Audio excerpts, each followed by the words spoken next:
في الفيديو اللي عندك في الايفون كنا اتكلمنا من اكتر من سنتين على الجهاز اللي بيحول التلفزيون بتاعك اللي مش سمارت لسمارت، كان اسمه انيكاست. الجهاز ده كان تقليد صريح لجهاز الكروم كاست بتاع جوجل، بس معظم الكومنتس اللي جات لي عليه ان هو بيفصل وان هو مش ستيبل مع الناس اللي بتستخدمه. وعشان كده انا جبت لك النهارده المي تي في ستيك اللي بيحول التلفزيون بتاعك العادي لتلفزيون سمارت.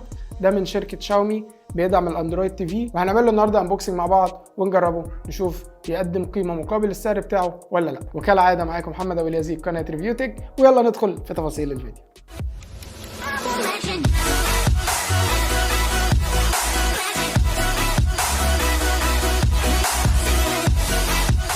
طيب تعالى نعمل انبوكسنج سريع كده للمي تي في ستيك اللي معانا، وانا عايز اقول لك بستعمله بقالي اكتر من 10 شهور. الجهاز ده جميل جدا. طيب مكتوب عليه من بره من هنا ان هو بيسبورت الجوجل اسيستنت، هو الكواليتي بتاعته فول اتش دي. في منه فيرجن تاني بيبقى اغلى شويه، بتبقى الكواليتي بتاعته 4K.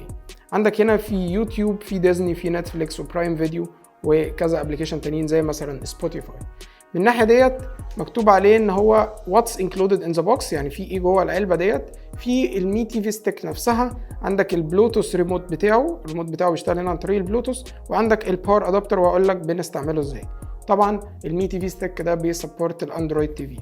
عندك من ورا هنا السبيكس اللي مكتوبه ان هو في دولبي اتموس، بيدعم طبعا الدولبي اتموس. وعندك هنا البروسيسور بتاعه هو بروسيسور كواد كور، يعني رباعي النواه 64 بت، واللي هو كورتكس A53.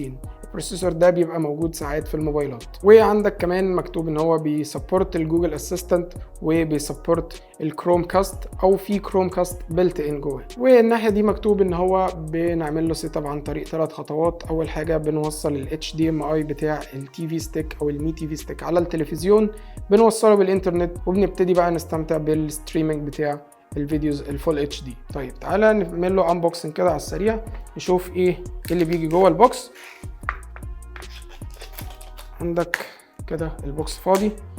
اول حاجه ورقه اللي احنا ما بنقراهاش، مكتوب عليها مي تي في ستيك، فيها خطوات التوصيل وانا اقول لك عليها كمان شويه. عندك اول حاجه بتيجي هنا وهي الريموت بتاع التلفزيون، واللي جاي مع ورقه مكتوب عليها do more with your TV. وعندك هنا ده منظر الريموت نفسه، طبعا شكله حلو قوي، مصنوع من البلاستيك، ولكن البلاستيك بتاعه نضيف جدا بصراحه. عندك ورا هنا بيتركب له حجرين، انا مركب له هنا حجرين انرجايزر. عندك بقى دي الزراير بتاعته، الزراير بتاعته بتكليك، اللي بيعلي ويوطي نتفليكس وبرايم فيديو، ودي زراير الباك والهوم واللي يعلي ويوطي، وكمان الزرار بتاع الجوجل اسيستنت واللي بيطفي ويشغل. الرينج بتاع الريموت ده بصراحه في البلوتوث جميل قوي. ماشي، خليه كده على جنب. عندك هنا يو اس بي بتيجي مع التي في ستيك، وهي من نوع يو اس بي اي مايكرو يو اس بي، هقول لك عليها كمان شويه احنا بنستعملها ازاي. عندك التي في ستيك نفسها، ده منظرها، مصنوع برضو من البلاستيك ومقسومه جزئين كده، جزء مات وجزء جلوسي. الناحيه دي ده ال HDMI اللي بتركب في التلفزيون بتاعك. من الناحيه دي مفيش حاجه، الناحيه دي الباك بتاعتها، والناحيه دي في مدخل للمايكرو يو اس بي اللي هو السلك اللي هنا ده بنركبه هنا، وهقول لك بنركبه هنا ليه. ومن ورا ما فيهاش اي حاجه. عندك هنا كمان يو اس بي ادابتر بيجي جوه البوكس. اليو اس بي ادابتر ده بنوصله او بنوصل السلك ده فيه علشان ندي كهرباء للتي في ستيك. مش شرط توصله هنا، انت ممكن لو عندك تلفزيون فيه يو اس بي من ورا ممكن توصل التي في ستيك جوه. فاحنا اللي بنعمله يا اما بتوصل اليو اس بي دي هنا في الادابتر، وتوصل الناحيه دي في التي في ستيك كده، بس معقده شويه بس. فده كده المنظر الاخير. يا اما كده توصل دي بقى في المونيتور ودي في الكهرباء، او مش شرط توصل دي في الكهرباء، لو المونيتور بتاعتك فيها يو اس بي فهتوصل دي في المونيتور وتوصل اليو اس بي دي في المونيتور عشان تلقط كهرباء. تعالوا نوصلها كده ونجربها مع بعض ونشوف الكواليتي اللي بتقدمها.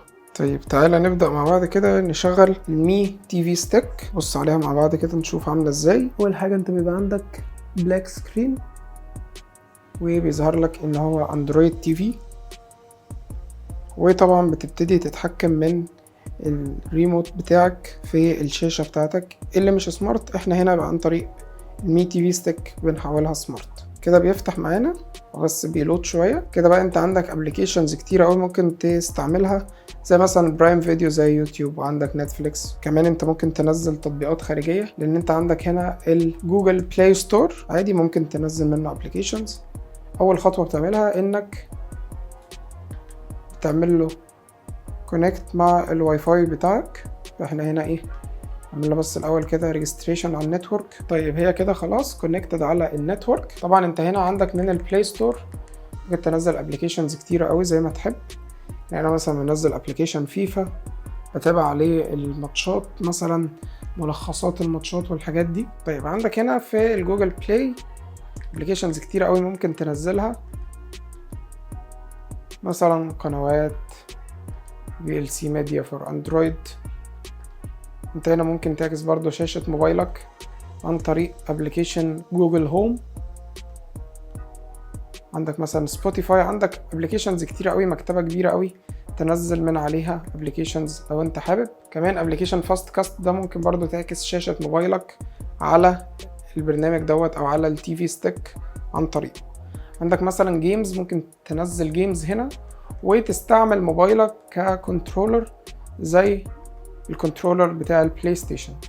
مثلا ممكن لو فتحت يوتيوب اوريك برضو التجربة بتاعته عاملة ازاي على السريع.